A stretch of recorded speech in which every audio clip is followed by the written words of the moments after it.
मैं किरण वर्मा अयोध्या से अपने यूट्यूब चैनल पे आप सबका बहुत बहुत स्वागत करते हैं, वेलकम करते हैं और अभिनंदन करते हैं। आज आप सबके बीच एक बहुत सुंदर निर्गुण भजन गीत लेकर आए हैं। आप लोग नाचते हुए भी गा सकते हैं, लेकिन आप बहुत सुंदर गीत है और जो गीत में गाया गया है वही इस जमाने में हकीकत भी है, वैसे लोग कर रहे हैं। उसी के ऊपर एक गीत है, बहुत ही प्यारा, बहुत ही सुंदर गीत है। आप लोग जरूर इस गीत को फॉरवर्ड कीजिएगा और कमेंट करना मत भूलिएगा। कमेंट करके जरूर बताइएगा कि यह निर्गुण भजन आप सबको कैसे लगा। बहुत छोटा है लेकिन बहुत सुंदर गीत है, बहुत सीख देने वाला गीत है कि संसार में अकेले इंसान आता है, अकेले ही जाता है, कोई किसी को साथ नहीं देता, न किसी के साथ जाता है। तो आप सब गीत के माध्यम से सुनिएगा। गीत कैसे लगेगा कमेंट करके जरूर बताइएगा। हाँ, पूरा गाना जरूर सुनिएगा। चलिए हम लोग सुनाते हैं। एक बात कही सजनी गठिया लय चरया में, एक बात कही सजनी गठिया चुनरिया में, एक बात कही सजनी गठिया चुनरिया में, गठिया चुनरिया में, गठिया चुनरिया में, एक बात कही सजनी गठिया चुनरिया में, एक बात कही सजनी गठिया चुनरिया में। नाका में आई है हो माई बाबू, नाका में आई है हो माई बाबू, वह तुम्हें छोड़ तुम्हें दई है बचपन की नगरिया से, वह छोड़ तुम्हें दई है बचपन की नगरिया से, वह छोड़ तुम्हें दई है बचपन की नगरिया से।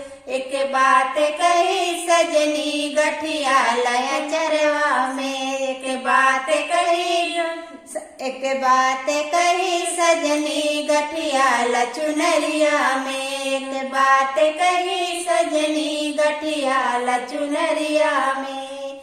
नाका में आई है हो सास ससुर जी, नाका में आई है हो सास ससुर जी, वह छोड़ तुम्हें दई है जीवन की डगरिया में, वह छोड़ तुम्हें दई जीवन की डगरिया में, वह छोड़ तुम्हें दई है जीवन की डगरिया में।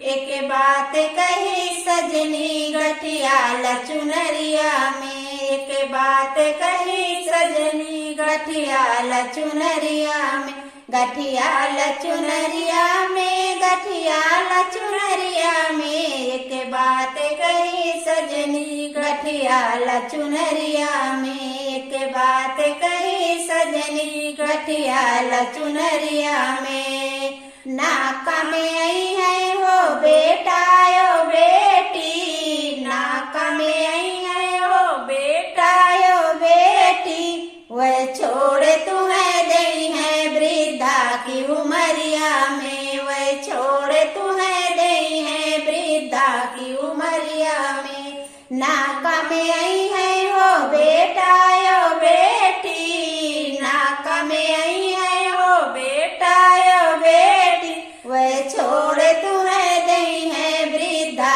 की उमरिया में, वह छोड़ तुम्हें दई है वृद्धा की उमरिया में।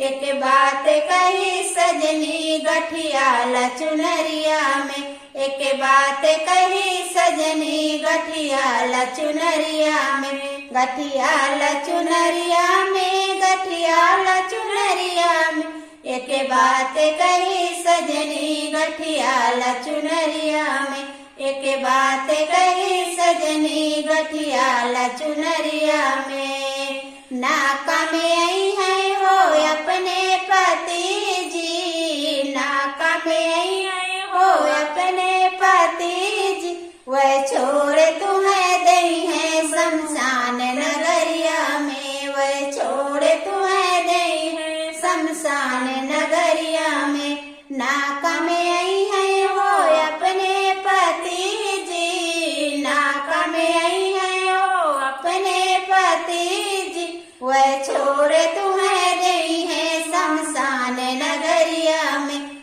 छोड़ तुम्हें गई है शमशान नगरिया में। एक बात कही सजनी गठियाला चुनरिया में। एक बात कही सजनी गठियाला चुनरिया में। गठियाला चुनरिया में, गठियाला चुनरिया में। एक बात कही सजनी गठियाला चुनरिया में। एक बात कही सजनी गठियाला चुनरिया में। हेलो साथी, बहुत ही सुंदर, बहुत ही प्यारा, बहुत ही अच्छा गीत है। आप लोग जरूर इसको फुलवाज करके कमेंट में जरूर बताइएगा। फिर मिलेंगे आपको अगले वीडियो में, तब तक के लिए